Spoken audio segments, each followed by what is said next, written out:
wife, Lynn, and I have shared 6 wonderful years, and we celebrated our first wedding anniversary just 11 months ago.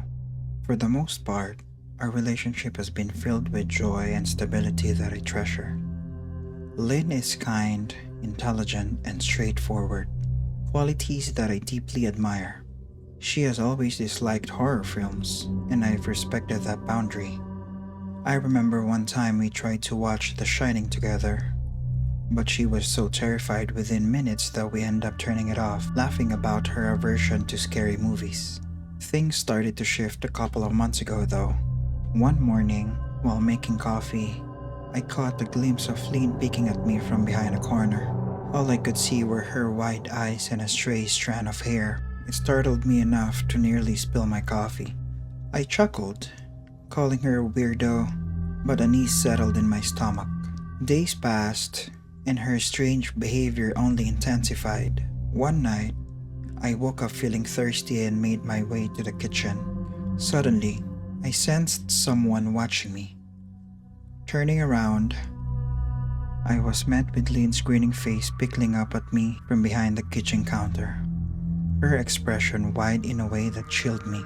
I screamed and she startled, scuttling backwards on all fours and disappearing.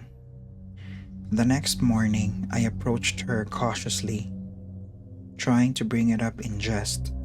"What was that about last night?"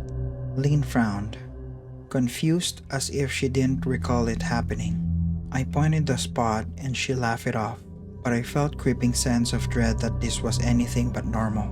As weeks went by, her antics became more frequent. I'd find her sneaking glances from behind the couch, peeking through curtains, and even hiding in an old trunk in the attic. One day, I stumbled upon her grinning with just half of her face visible from the trunk, and when I asked her what she was doing, she abruptly shut the lid without an explanation. After nearly 2 weeks without incidents, I foolishly thought that maybe she had moved past this odd phase. One evening, while watching Netflix, I jokingly complained about her apparent absence in the room. "Maybe I've just gotten better at this," she quipped with an unsettling smirk. The creeping fear returned. The following night was when everything spiraled out of control. While in the shower, I again felt the sensation of being watched. With my heart pounding, I opened my eyes only to be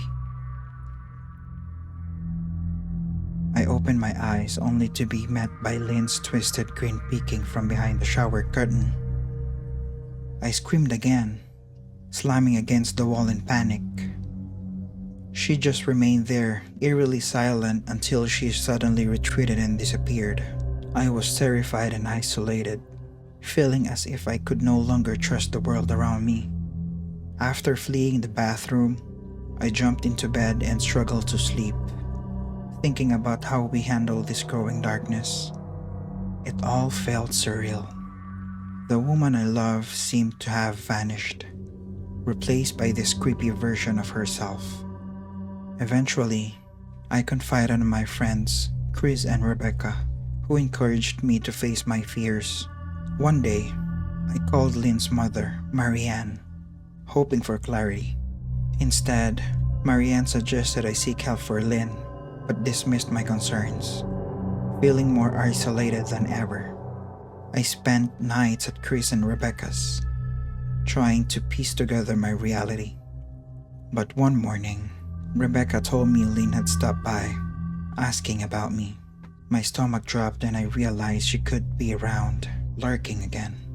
We decided to return to my home, but when we arrived, the door stood ajar. Panic set in as we stepped inside. The house was eerily silent.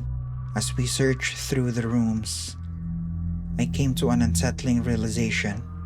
Our closet filled with dozens of animal eyeballs, meticulously arranged, staring blankly back at me. My heart raced as fear swallowed me whole. I turned to Chris, my voice barely a whisper. "What the hell is this?" Then I saw her, Lynn, curled up beneath our bed. her eyes gleaming with a manic excitement that sent chills down to my spine. When I reached out, she lunged at me with a shard of glass. I bolted for the door, heart pounding as I screamed for Chris to call for help. I escaped to my car and sped away while Chris and Rebecca secured the house, desperate to get away from that nightmare. I checked into a motel, but the dread never left me, feeling her presence lurking just outside the view. My phone buzzed with a message from Lynn. "I found you," accompanied by a distorted photo of her eye glaring into the camera. I was left alone, grasping for sanity while feeling as if I was being watched. The woman who once brought me so much happiness seemed to have been replaced by a dark, twisted reflection. I was terrified, stranded in the nightmare of my own life, left wondering if I could ever truly feel safe again.